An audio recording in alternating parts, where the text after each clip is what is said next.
have so many questions. There's a handle that screws in right there.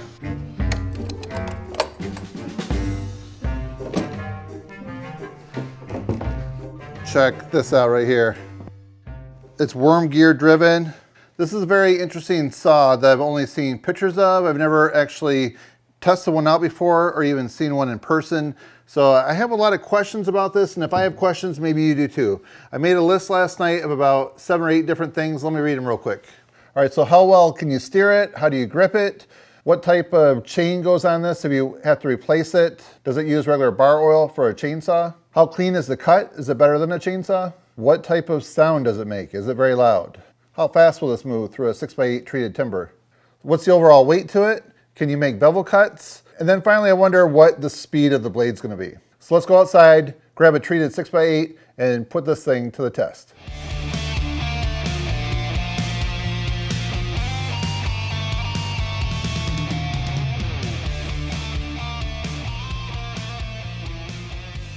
Check this out. This is a retaining wall that I built a long time ago.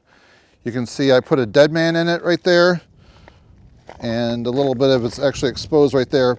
So this wall has held up really nice. I somewhere have a drain coming out, and I backfilled it properly.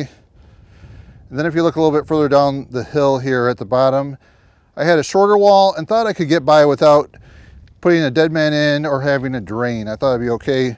But you can see over time what happened, how it collapsed. So I'm going to dismantle some of this, and we're going to practice on this 6x8 right here. And then my plan this spring is to rebuild this wall right here, and this time do it with the proper methods. All right, so we're ready to put it to the test, and the very first thing that you're going to want to do right over here, this is where you put the bar and chain oil in. What's interesting, I was reading, they say at the end of the day after using it that you should dump it out. So I'm not sure if it'll end up leaking down on the ground or not. So I'm going to store it for a few hours and just see how it goes.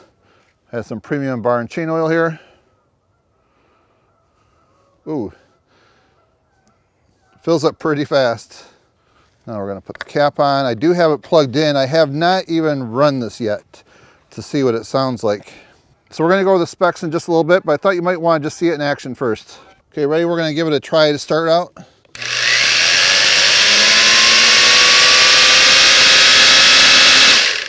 All right, so here's the dust port. Let's check the bar oil level. It looks like it went down.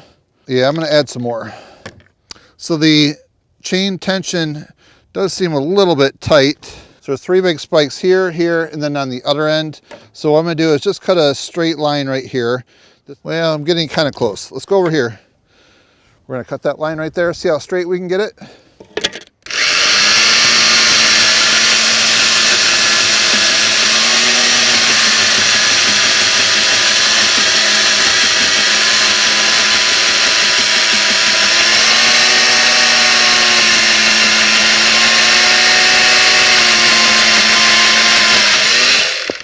All right, first cut, without any practice, I'd say that looks pretty clean. So right there's the mark I was gonna cut, then realized I was too close to the spike. So yeah, not bad. All right, so just to confirm the size of this, 7.5 by 5.5, or something very close to that. Let's try this again. This time we're gonna have some dust collection.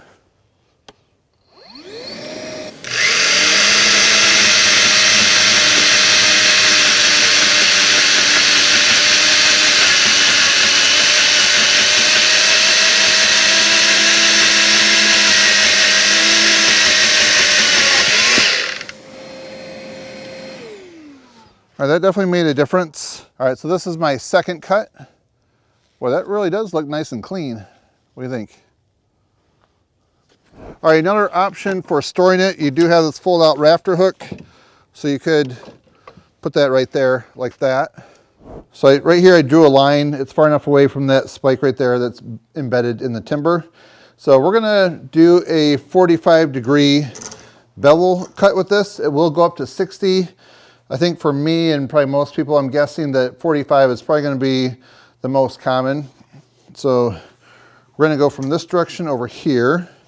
So this saw is a little bit awkward as far as like setting down, especially like when you put it in the 45-degree angle.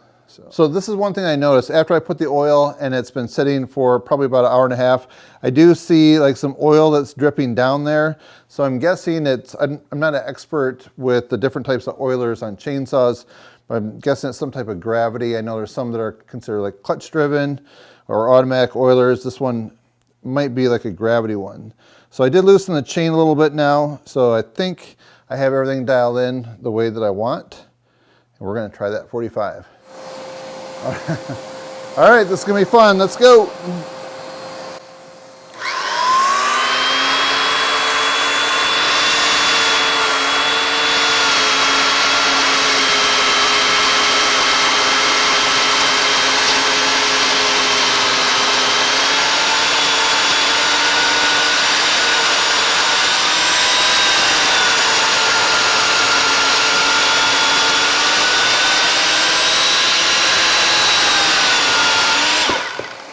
So this is what I was paying attention to as I was making that cross cut, not to lean into it too far. So when you come to the very end, you're gonna lunge forward. I noticed I was doing that earlier. And then the other thing where I'm at right now, just making sure that my feet are clear from what's dropping right here, because this wouldn't really feel too good landing on my foot. All right, then to dial this back to 90 degrees. Very simple like that. And there I can rest it right on the side there. All right, so this is my first 45 right here. Just trying to get a feel for it. I would say that looks pretty good. All right, so right there, if you're trying to get an idea of the 45, that's what it looks like. So what do you think? Does it look pretty uniform throughout? I would say so. I can never do anything like that with like a Sawzall or like any type of free-handed chainsaw. So definitely impressed. All right, so how about we quickly go through the specs on the saw. It's a 15 amp saw. So the bar length on here is 16 inches. So the maximum cut depth right here, it's 14¼ inches right here at 90 degrees. So if you take this tip guard off right here, you'll only gain about a ½ inch. They recommend that you keep that on because it's all part of the system with this guide bar right here, which helps keeping the blade from getting pinched, and it also helps guide a straighter cut. The maximum cut depth at 45 degrees is 8¾ inches, and then at a 60-degree bevel, you'll get 5½ inches. There's a feature here that I didn't demonstrate, and that is right here if you want to tilt that back up to 5 degrees. So let's say you are doing what they call gang cuts on rafters. You're just doing continuous cuts. You're going to want to have this so it tilts back. So it cuts first up top and then it goes back. So let me show you how this tilts. So this lever right here, we flip up, and then you can see how you can tilt that back. So if you raise that right there to 5 degrees, then that is slightly angled, as you can see right there. And I didn't point out when I adjusted the chain, but you loosen this right here, that unscrews counterclockwise, and then up top here, if you twist that one way or the other, it'll loosen or tighten the chain. And then right down here is another adjustment to center that guide bar behind that. And then the cord that it comes with right here, this is 10 foot long. So if you check the specs online for the weight, it's 18 pounds, but that does not include the cord, doesn't include the chain sheath, the chain, the guide bar, the auxiliary handle, or the saw stand. So right here is the saw stand. This I included in the very beginning. So it's looks like a durable plastic, and it clamps down on there. So when you're not using the saw, then you can set it maybe like in your shop or wherever you're gonna be at. You have the rafter hook on there, but this is for the longer term storage. This is how you're gonna keep it safe. And then right here, this is a sheath guard, which it'll slide over like that. All right, so now let's talk a little bit about the chain. So the speed, the RPM, it's 6,300. So the type of chain, it's listed as 56T, 56DL, 3/8 low profile pitch. So this has a cutter on every link, which is a little bit different than some other chainsaw chains. So you can see right here, magnesium, it's all magnesium construction, which helps with the durability and then also decreases the weight. And then the handle on here is reversible.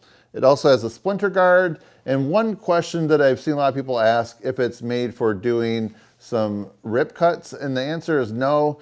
You can do some rip cuts with it, but it's really designed for doing cross cuts like I showed you in this video. And one thing I don't know if you had a chance to look at was the brake. So let's test that right now.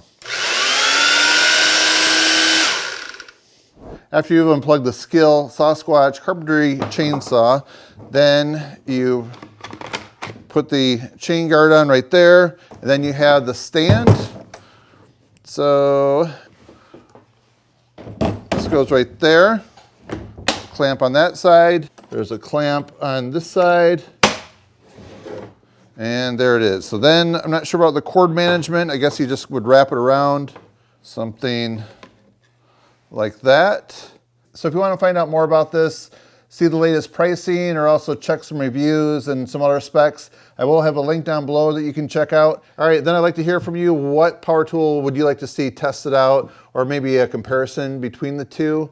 And then I just want to say that my goal of this video is to put this saw to the test and show you all the specs so you can see if it's right for you in case you're considering the purchase of it. If you find this video to be interesting, helpful, informative, please give it a thumbs up and help support my channel. That's it, friends. Thanks for watching. We'll see you next time.